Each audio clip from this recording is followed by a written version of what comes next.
સુરતમાં જ્યાં જુઓ ત્યાં ખોદકામ થઈ રહ્યું છે ત્યારે લાલ દરવાજા વિસ્તારમાં ચાલી રહેલી ખોદકામની કામગીરી વચ્ચે પાણીની લાઇનમાં ભંગાણ સર્જાતા પાણીના ફુવારા ઉડ્યા હતા. જો કે તંત્ર દ્વારા કલાકો સુધી કામગીરી ન કરાતા સ્થાનિકો સાથે વાહન ચાલકોમાં પણ તંત્ર સામે રોષ જોવા મળ્યો હતો. સુરતમાં તંત્રની બેદરકારીના વારંવાર કિસ્સાઓ સામે આવે છે ત્યારે લાલ દરવાજા વિસ્તારના છેલ્લા 3-4 મહિનાથી પાણીની લાઇનમાં લીકેજ હોય જેને લઈ સ્થાનિકોમાં તંત્ર સામે રોષ જોવા મળ્યો છે. વાત એમ છે કે સુરતમાં હાલમાં જ્યાં જુઓ ત્યાં રસ્તાઓ વચ્ચે ખોદકામ થયું છે જેને લઈ વાહન ચાલકો સાથે સ્થાનિકો પણ અવરજવર માટે સમસ્યા ઊભી થઈ રહી છે. લાલ દરવાજા વિસ્તારમાં પાણીની લાઇનમાં ભંગાણ સર્જાયું છે. ખોદકામ સમયે પાણીની લાઇનમાં ભંગાણ સર્જાતા પાણીના ફુવારા ઉડ્યા.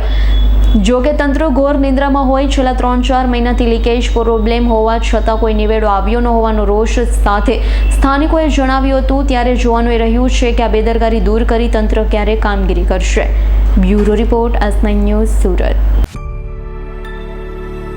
અમારી તમામ માહિતીથી અપડેટ રહેવા માટે જોડાયેલા રહો S9 ન્યૂઝ સાથે.